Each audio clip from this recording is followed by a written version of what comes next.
What's going on, guys? Welcome aboard Life Launchpad, your go-to channel for practical advice and guidance to launch your dreams into reality. I'm your host, Andrew Savina, and we are back with another video. Had to do a little interesting entrance, something to deviate the norm. But today we're coming back at you with another video, repping the Illinois merch. Yes, that's where I go. What can I say? It's been great. It's good to be back.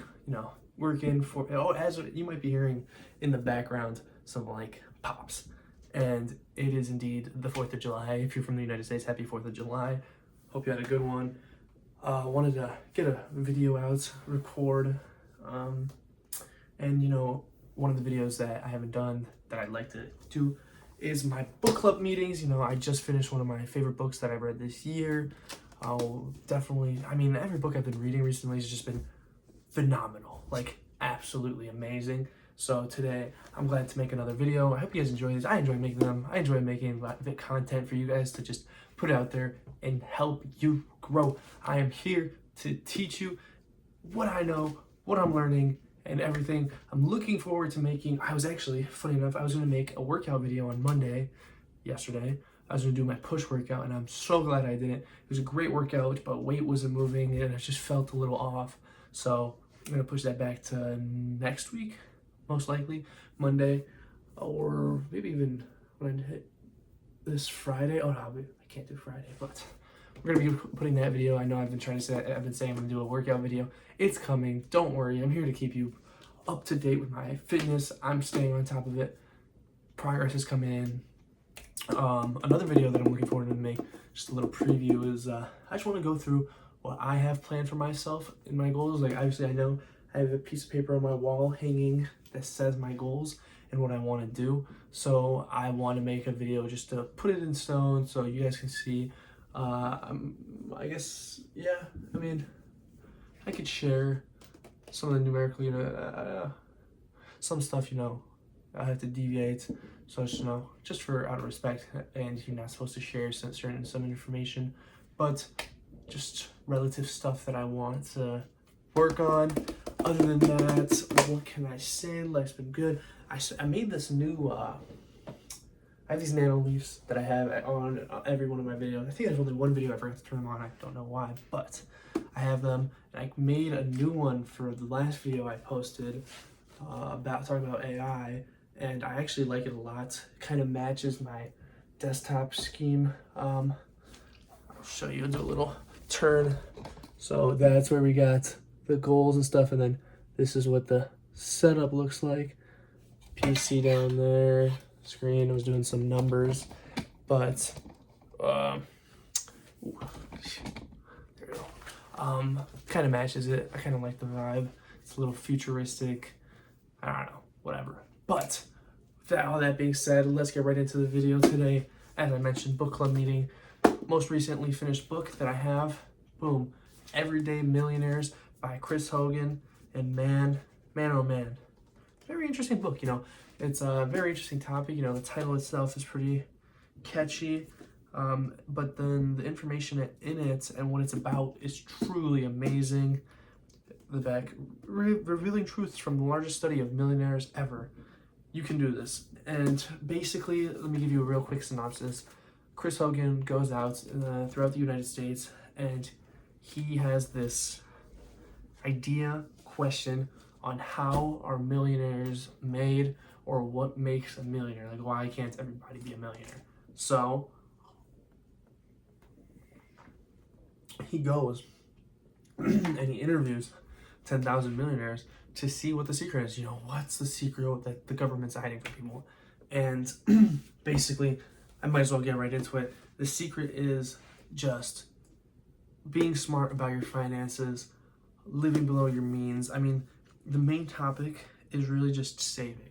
One thing, the easiest way that which is kind of controversial, because a lot of people say it's impossible to become a millionaire just by saving your money and investing. And then this book goes out and talks to 10,000 people, 10,000 millionaires to be specific. And one other thing that's really interesting, this book talks to millionaires that aren't like CEOs, CFOs, like big invention creators. It talks to people that are working pretty, normal jobs that you would just expect a person to work. Accountants, there's lawyers like an upper end, but teachers are a big one in here.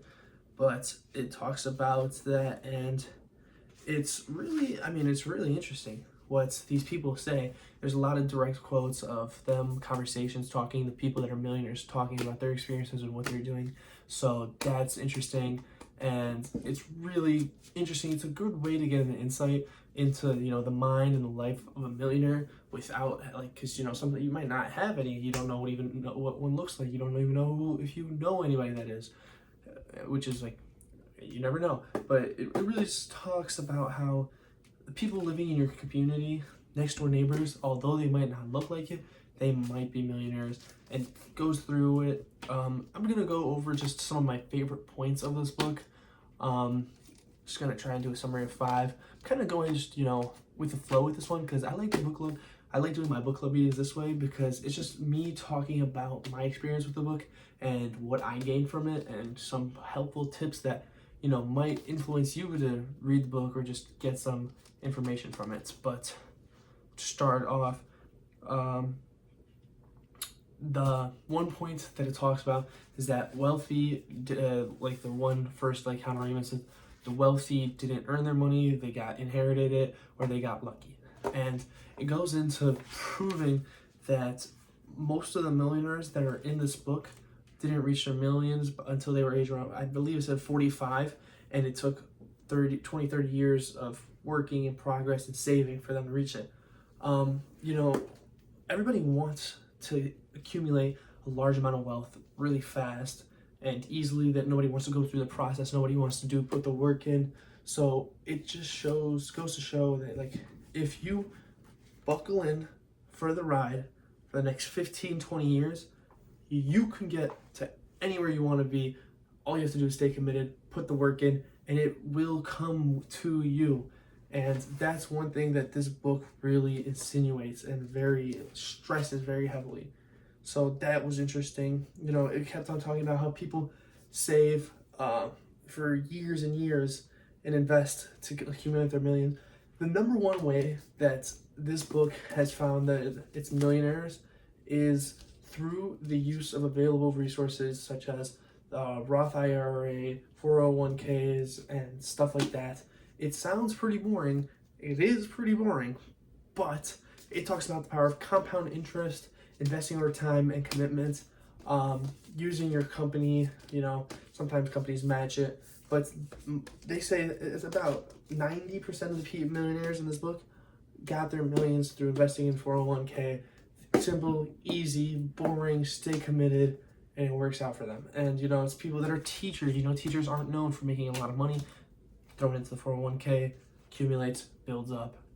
At the end of the road, boom, million. And to be precise, this book defines a millionaire as somebody who has accumulated $1 million in net worth, which means any assets they own minus any debt that they have.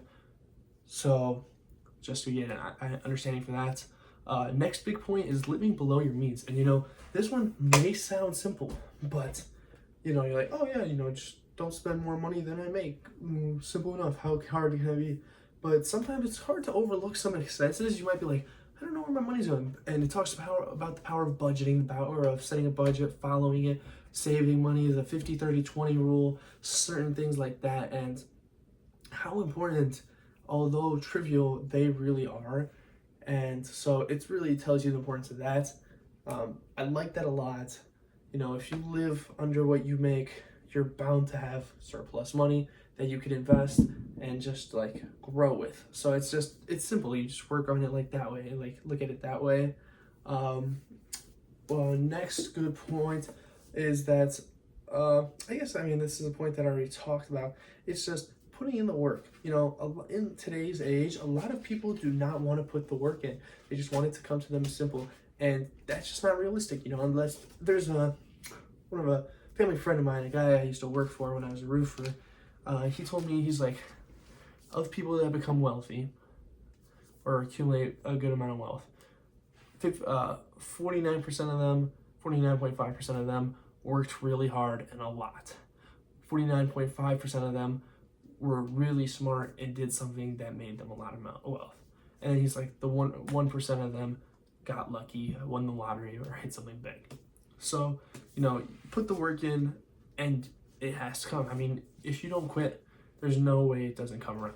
And that's the truth. One thing I like about the chapters, it's just myths. A lot of them are just common myths that people believe about millionaires, such as the wealthy have a leg up in education and careers. And that goes to talk about certain, I remember the millionaire that they talked about in that chapter was this person that lived on a farm. And, you know, he used to go to school, work on the farm. He started saving up his money to pay for his college. And then after that, he got a job as an accountant, I believe. And then he saved his money up and boom, he became a millionaire, you know, after a long time. It just worked out to happen. And that's just it's true. If you put the work in, put the grind in, if you're ready to commit to it, it is all possible. And then trying to figure out what the last point I want to talk about. Talked about that. I guess I've made a video about this, thinking ahead. Millionaires are goal oriented. You know, you always have to have goals to work towards something, achieve something. Because I mean, otherwise you're just like, well, what do I do? You don't have really structure. You need structure to build towards something big, and that's the truth. You know, you might be able to go with the flow for a little bit, but then you never know where that might end up. Just something like that. But I guess I'll talk about the decision. Last chapter. It's 11 chapters, 211 pages, and then there's some action steps after it. But the last chapter is called "The Decision Is Up to You," and that's what it all really breaks down to. Are you committed? Are you ready? I mean, you have to commit a lot. You have to commit your time. You have to commit your finances. You have to commit your mindset, your body. I mean, there's so much that you have to commit to in order to reach what you want. If this is truly what you want, you know, you're not gonna go and follow such a big idea, dream, task if it's not truly what you want. It's just something that you see, you'd be like, oh, this would be cool, this would look good. But if you truly don't want it, like, you're not gonna see the reason to follow it. And that's the big point. You know, you might be doing this just to be like, yeah, cool, I want a lot of money. Okay, why do you want a lot of money? Well, I just want to buy cool things. Well, if you get this big sum of money, you're just not going to be living below your means and you're just going to drop back down. What's the point? And, you know, people, like, you have to have the mindset to prepare yourself to be ready to sacrifice and to put the work in. It's all just up to you, and that's the important part. It's not a little bit of a misspeak, but that's what you have to realize and what you have to focus on. And you know, that's a really good, key idea that I think needs to be stressed more within people that, you know, at least in my generation. A lot of people in my generation just think that everything comes so easily. You know, they're like, it's easier to do stuff, and that you don't have to put the work in. Obviously, there's people that do put the work in, and then they reap the benefits. It's just, I would like to enlighten and make sure more people are well educated on this idea that putting the work in and staying committed pays off if you're ready for it. With that being said, I think that's about all. Great book. Rating. I had to give this book a rating. At the end of the year, I really want to rate all the books I read this year. This book, I give it pretty sure I gave, what was that? What was the name of that book? Man, I'm blanking on it. Whatever. What would I give this? I believe 8.8. Man, what's the name of the book? I am so confused right now. There we go. God, I was so lost. Psychology of Money, I think I gave like a 9.4, 9.3. So this book I give like an 8.8, 8.75, solid right there. Great book, great author, great points, great values. Obviously, one thing I noticed was that it started getting a little bit repetitive at some point, but after I finished the book, I was like, you know, it got the idea through, and that's what matters. So yeah, overall great book. I'm gonna put a link in the description if you're interested in buying it. I'll put the Amazon link on there so that you can check that out. Other than that, Don't forget, the power to grow lies within you. Don't stop learning and don't stop launching to your dreams, towards your dreams. I'm your host, Andrew Savina. Thank you for joining in, and I will see you guys in the next video. Peace.